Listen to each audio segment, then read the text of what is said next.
Hi all, welcome to study win P S C. ഇന്നലെ നടന്ന C P O എക്സാമിനേഷൻ്റെ English ക്വസ്റ്റ്യൻസും ആൻസേഴ്സും ആണ് ഡിസ്കസ് ചെയ്യുന്നത്. First question, they did not come dash the meeting was half over. Option B until ആണ് correct answer. അൺടിലിൻ്റെ അർത്ഥം വരെ എന്നാണ്. അതായത് ആ മീറ്റിംഗ് പകുതി വരെ ആയിട്ടും അവർ വന്നില്ല.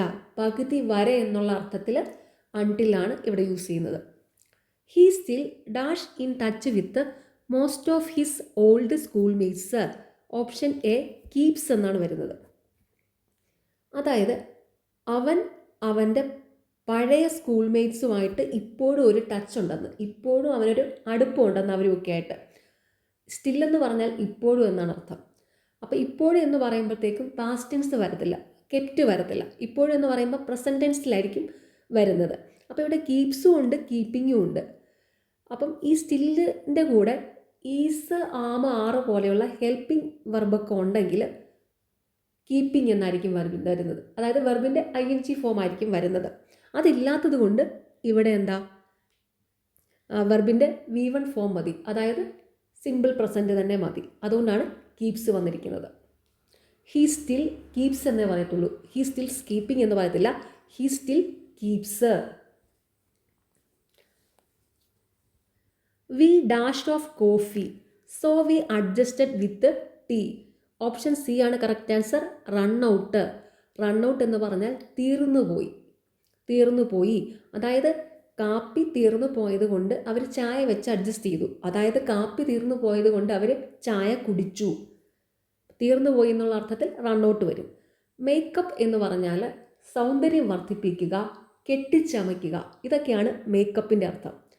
മേക്ക് ഔട്ട് എന്ന് പറഞ്ഞാൽ അണ്ടർസ്റ്റാൻഡ്, മനസ്സിലാക്കുക എന്നാണ് അർത്ഥം. Make out, understand. ബ്രേക്ക് ഔട്ടിൻ്റെ അർത്ഥം എസ്കേപ്പ് എന്നാണ്. എസ്കേപ്പ്, രക്ഷപ്പെടുക. പിന്നെ ബ്രേക്ക് ഔട്ടിന് വേറെ അർത്ഥം കൂടെ ഉണ്ട് കേട്ടോ, പൊട്ടിപ്പുറപ്പെടുക. ബ്രേക്ക് ഔട്ടിന് രണ്ടർത്ഥങ്ങളുണ്ട്. എന്താ, പൊട്ടിപ്പുറപ്പെടുക, രക്ഷപ്പെടുക, അതായത് എസ്കേപ്പ്.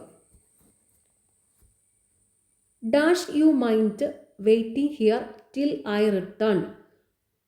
ഓപ്ഷൻ ഡി ആണ് correct answer. Would you mind plus verb plus ING form ആണ്. വുഡ് യു മൈൻഡ് പ്ലസ് വെർബിൻ്റെ ING ഫോം ആണ് വരുന്നത്. അപ്പോൾ ഇവിടെ വന്നിരിക്കുന്നത് എന്താ, ഡാഷ് യു മൈൻഡ് വെയിറ്റിംഗ് എന്ന് പറയുമ്പോൾ വുഡ് യു മൈൻഡ് വെയിറ്റിംഗ് എന്നാണ് വരുന്നത്. He is dash European tourist. Option D ആണ് കറക്റ്റ് ആൻസർ. എ യൂറോപ്യൻ എന്നാണ് പറയുന്നത്. വവൽ ലെറ്റേഴ്സിന് മുമ്പിൽ ആൻ ചേർക്കും, കൺസോണൻ്റ് ലെറ്റേഴ്സിന് മുമ്പിൽ എ ആണ് വരുന്നത്. വവൽ ലെറ്റേഴ്സ് എന്ന് പറഞ്ഞാൽ AEIOU, അതാണ് വവൽ ലെറ്റേഴ്സ്. ബാക്കിയുള്ളതെല്ലാം കൺസോണൻ്റ് ലെറ്റേഴ്സാണ്. ഇവിടെ യൂറോപ്യൻ എന്ന് പറയുമ്പം ആദ്യത്തെ ലെറ്റർ എന്താ, വവൽ ലെറ്ററാണ്. വവൽ ലെറ്ററിലാണ് ഈ വേർഡ് സ്റ്റാർട്ട് ചെയ്യുന്നത്. പക്ഷേ ഇവിടെ ആൻ വരില്ല, എ വരുള്ളൂ. കാരണം യൂറോപ്യൻ എന്ന് പറയുമ്പം, അല്ലെങ്കിൽ യൂറോപ്യൻ എന്ന് പ്രൊനൗൺസ് ചെയ്യുമ്പം കൺസോണൻ്റ് സൗണ്ടിലാണ് അത് പ്രൊനൗൺസ് ചെയ്യുന്നത്. അതുകൊണ്ട് ഇവിടെ കൺസോണൻ്റ് ലെറ്റേഴ്സിന് മുമ്പിൽ ചേർക്കുന്ന എ വരുള്ളൂ. യൂറോപ്യൻ എന്നേ വരത്തുള്ളൂ. യൂറോപ്യൻ എന്നാണ് അത് പറയുന്നത്. കൺസോണൻ്റ് സൗണ്ടിലാണ് പ്രൊനൗൺസ് ചെയ്യുന്നത്. അതുകൊണ്ട് ഇവിടെ എ ആണ് വരുന്നത്. ഇപ്പം നമുക്ക് യൂണിവേഴ്സിറ്റി നമുക്കറിയാം, യൂണിവേഴ്സിറ്റി എന്ന് പറയുന്നത്. ആൻ യൂണിവേഴ്സിറ്റി എന്ന് ഒരിക്കലും പറയത്തില്ല. കാരണം എന്താ, യു എന്ന് പറയുമ്പം യൂണിവേഴ്സിറ്റിയിലെ യു സ്റ്റാർട്ട് ചെയ്യുന്നത് എന്താ, വവൽ ലെറ്ററിലാണ്. പക്ഷേ അത് പ്രൊനൗൺസ് ചെയ്യുമ്പം കൺസോണൻ്റ് സൗണ്ടില്ല. യൂണിവേഴ്സിറ്റി, യു എന്നാണ് പ്രൊനൗൺസ് ചെയ്യുന്നത്. കൺസോണൻ്റ് സൗണ്ടിൽ പ്രൊനൗൺസ് ചെയ്യുന്നത് കൊണ്ട് അവിടെ എന്താണ് വരുന്നത്, യൂണിവേഴ്സിറ്റി എന്നേ വരുള്ളൂ. അങ്ങനെ ഇവിടെ ഇത് യൂറോപ്യൻ. ഇത് ഒരുപാട് തവണ റിപ്പീറ്റ് ചെയ്തിട്ടുള്ള ഒരു ക്വസ്റ്റ്യനാണ്, ഈ യൂറോപ്യനും യൂണിവേഴ്സിറ്റിയൊക്കെ. Yesterday Sharon dash to the station to meet Anu. Option A went ആണ് കറക്റ്റ് ആൻസർ. അതായത് യെസ്റ്റർഡേ, എഗോ ഒക്കെ വന്നു കഴിഞ്ഞാൽ വെർബിൻ്റെ സിമ്പിൾ പാസ്റ്റ് ആണ് യൂസ് ചെയ്യുന്നത്. അപ്പോൾ ഇവിടെ വെൻ്റ് ആണ് വരുന്നത്. യെസ്റ്റർഡേ വന്നതുകൊണ്ട് വെൻ്റ് വരും. My birthday is dash October 28. Option C on. അതായത് ഡേയുടെയും ഡേറ്റിനും മുമ്പിലായിട്ട് ഓൺ ആണ് വരുന്നത്. ഡേയുടെയും ഡേറ്റിനും മുമ്പിൽ ഓൺ വരും, മന്തിന് മുമ്പിൽ ഇൻ വരും. ഇവിടെ ചിലർക്കൊരു കൺഫ്യൂഷൻ വരും, ഈ മന്ത് കണ്ടുകൊണ്ടല്ലേ ഒക്ടോബർ എന്ന് വന്നിരിക്കുന്നത് കൊണ്ട് ഇന്നാണോ, മന്തിന് മുമ്പിൽ ഇന്നാണല്ലോ വരുന്നത്. പക്ഷേ ഇവിടെ മന്താണോ വന്നിരിക്കുന്നത്, അല്ല, ഡേറ്റാണ് തന്നിരിക്കുന്നത്. ഒക്ടോബർ 28 എന്ന് പറയുമ്പോൾ അത് ഡേറ്റായി മാറി, മന്തല്ല, ഡേറ്റാണ്, ഒരു ഡേറ്റാ. അപ്പോൾ അതിന് മുമ്പിൽ എന്താ ചേർക്കേണ്ടത്? ഓൺ ആയിരിക്കും വരുന്നത്. അതുപോലെ ഡേയ്സ് എന്ന് പറയുമ്പോൾ എന്താ, നമ്മുടെ എന്നാ Sunday, Monday, Tuesday, Wednesday, Thursday, Friday, Saturday, ഇതിൻ്റെ മുമ്പിൽ ഓണാണ് വരുന്നത്. എന്താ, on Sunday, on Monday, on Tuesday, on Wednesday, on Thursday, on Friday, on Saturday, ഇങ്ങനെ പറയത്തുള്ളൂ. അതുപോലെ ഇതുപോലെ വരുന്ന ഡേറ്റ്, അതായത് ഡേറ്റിന് മുമ്പിൽ ഓൺ. ഇപ്പോൾ on October 1, on January 1, on May 3, on May 21, ഇങ്ങനെയൊക്കെ പറയത്തുള്ളൂ. ഡേറ്റ് ആണെങ്കിലും ഡേയ്സ് ആണെങ്കിലും ഓണേ വരുള്ളൂ. ഓർക്കാൻ ഒരു ക്ലൂ കൂടെ പറഞ്ഞുതരാം കേട്ടോ. ഡോൺ എന്നാലോചിക്കുക, DON. അപ്പോൾ അതായത് ഡേയ്സും വന്നു കഴിഞ്ഞാൽ ഓൺ വരും. ആ ഡി വന്നിട്ടുണ്ടെങ്കിൽ എന്താ, ഓൺ ആയിരിക്കും വരുന്നത്. മന്തിന് മുമ്പിൽ എപ്പോഴും ശ്രദ്ധിക്കുക, ഇൻ ആയിരിക്കും വരുന്നത്. In January, in February, in October, in December, in September. മന്തിന് മുമ്പിൽ ഇന്നാണ് വരുന്നത്. പക്ഷേ ഡേറ്റ് ആണ് തന്നിരിക്കുന്നതെങ്കിൽ പ്രത്യേകം ശ്രദ്ധിക്കുക, അവിടെ ഓൺ മാത്രമേ വരുള്ളൂ. അപ്പം എന്താണ്, ഓൺ ഒക്ടോബർ 28, ഇൻ ഒക്ടോബർ മാത്രമേ ഉള്ളെങ്കിൽ എന്ത് വരും, ഇൻ വരും. മന്ത് ആണെങ്കിൽ ഇൻ എന്ന് വരും, ഡേറ്റ് ആണെങ്കിൽ എന്ത് വരും, ഓൺ വരും.